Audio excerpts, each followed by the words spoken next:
Well, it's been 4 months since a deadly officer-involved shooting along Ocean Boulevard right here in the heart of Myrtle Beach. And to this day, when it comes to this case, there are still more questions than answers. Now, Eric Richards takes a deep dive into what we know so far and where the investigation stands right now as WMBF News investigates. It has been 117 days since a gunman opened fire on a crowded Ocean Boulevard, a shooting caught on police dash camera shortly before midnight, April 26th. Myrtle Beach police officer Brandon O'Rourke, walking out of a nearby shop, draws his service weapon, firing at least 6 shots. When the gun smoke cleared, 18-year-old Jarius Davis was found dead on a sidewalk, and O'Rourke, along with 2 other officers, were placed on administrative leave with pay, pending an internal investigation. But how were 11 people injured in that shooting? 4 days after the crime, Police Chief Amy Prock held a news conference to address the injuries. During the incident, 11 individuals were injured as a result of gunshots, and they were treated. The victims' ages ranged from 13 to 43. Following her prepared statement, I asked Prock. I want to get clarification on the injuries to the 11 people who were hurt in this incident. Is it confirmed that all of those people were shot? And if that is the case, why not label this a mass shooting? I appreciate all of the questions that are specific to this investigation, and as I've already stated, and we want to know all of the specifics. I can't get into specifics of all of those injuries. SLED's going to have to provide that information at a later time. Remember, there are 2 investigations, one conducted by Myrtle Beach Police and the other by the South Carolina Law Enforcement Division, also known as SLED. MBPD's use of force investigation was completed weeks later, with the department determining O'Rourke was cleared to return to work at full duty, with the department's leader saying use of force was justified given the circumstances.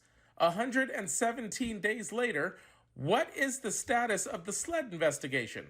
I took my questions to SLED headquarters.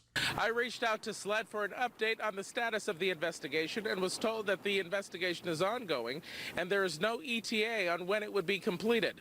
These investigations could take anywhere from weeks to months and maybe even years. They might be looking at whether the officer did anything wrong.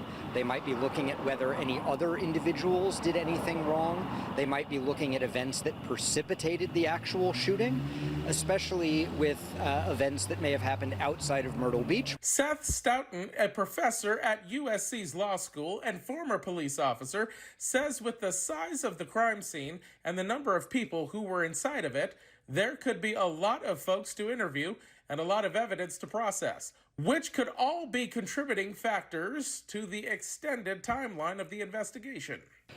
Without knowing what questions the investigators are actually trying to answer, that is the scope of the investigation, it's really difficult to say whether the investigation is taking longer than it should, the appropriate amount of time, or whether they're being very efficient. The other piece is the nature of the evidence that investigators are looking at.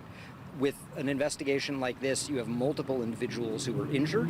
You have far more individuals who are witnesses to the shooting itself. And if the scope of the investigation is broad enough to include the events beforehand that precipitated the shooting, then you have even more witnesses. In this particular case, when there are multiple shooters, including Officer O'Rourke, determining who shot any of the 11 victims could also be challenging, according to Stoughton. Whose bullets hit whom? That could be an important piece of evidence, and that is complicated because you're going to have to take the available video, you're going to have to look at forensic reports about entry wound angles. You may have to do something sophisticated called photogrammetry, where you are lining up to figure out what shots went in what direction, in what order. And even with all of that, it doesn't mean that you're going to get definitive answers. I reached out to Myrtle Beach PD for an update on the status of the investigation and was told by a department spokesperson via email that they would check with SLED and their team and follow up the next day. I still have not heard from the department. We will stay on top of this story and continue to push for answers to our questions, letting you know the second new information is released. Eric Richards, WMBF News investigates.